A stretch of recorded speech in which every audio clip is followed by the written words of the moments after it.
जय जगन्नाथ पिला माने देखंतु आपणकर ओपीआरबी एसआई एग्जाम रे जो करप्शन उपरे किछि नुआ तथ्य आसीछि एटा आपण देखि परथु एटा होछि संवादर आपणकर आजिर फ्रंट पेज एते बड़ करप्शन हेछि जे आपणकर संवाद भलिया न्यूज पेपर फ्रंट पेज रे ताको जागा दिया जाइछि आपण बुझि परथु को रेट रे करप्शन हेछि ओपीआरबी एसआई परीक्षा रे एठी लेखा हेछि देखंतु मु डिटेल्स रे आपण गुटिके पढि कि देखे देबी 29 कोटी रो डील 29 कोटी रो डील बुझि परथु आपण एसआई परीक्षा केलेंकारी क्राइम ब्रांच बड़ कार्यानुष्ठान 117 परीक्षार्थी आउ 2 दलाल गिरफ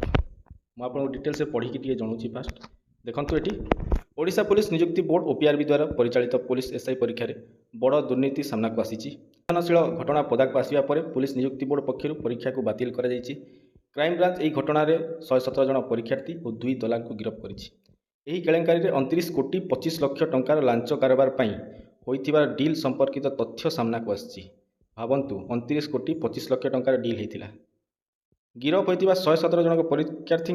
10 लाख टंका लेखाएं आदाय होइछि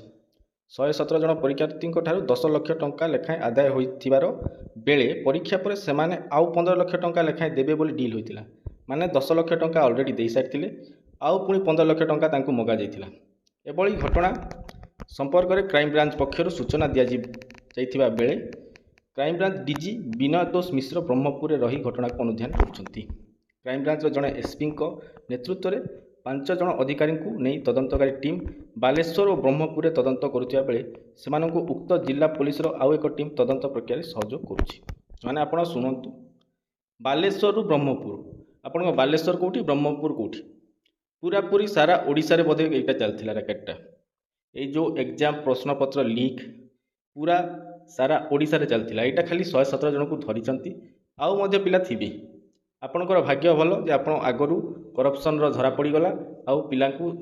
पुलिस धरि दैछि नहले तो आपणकर देखंतु कट ऑफ कोन कहबी 300 रु 300 जाइथांता सेमती भलिया कथा जेमती आगरू भी हिची 95% कट ऑफ जाइथिला आपण मन थिबो 2018-19 रो एसआई एग्जाम रे सेमती जाइथांता एटा भी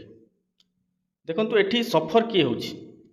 सफर होउचंती आशाई जो माने सीरियस एस्पिरेंट से माने ही सफर होउचंती एठी पिला माने 6 मास 7 मास धरी पाठ पढुतिले थरे एमती हेई सारिची बातिल तापर मध्य निज मनोबल से माने दृढ़ करिकी स्ट्रांग रखिकी से माने आउ थरे प्रिपरेशन करथिले पुणी आउ थरे एमती एग्जाम 5 दिन आगरू करप्शन रो खबर आछि एठी रेस्पोंसिबिलिटी किए नबा कथा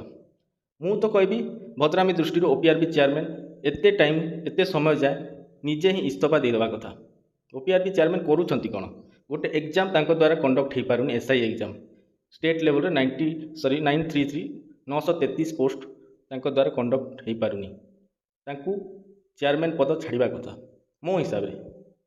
कहीं बसीचंती ओपीआरबी चेयरमैन सीट सेटा भी गोटे क्वेश्चन आपण कौन मतामत अच्छी घटना उपर आ ओपीआरबी चेयरमैन इस्तीफा देवा जरूरी ना नहीं सेटा आपण मते कमेंट रे जणांतु एतिकी थिला आपणकर ओपीआरबी एसआई एग्जाम करप्शन उपरे नुआ तथ्य एमती एग्जाम रिलेटेड इनफॉरमेशन पे आपण मो चैनल को सब्सक्राइब करि पारबे बहुत बहुत धन्यवाद जय जगन्नाथ।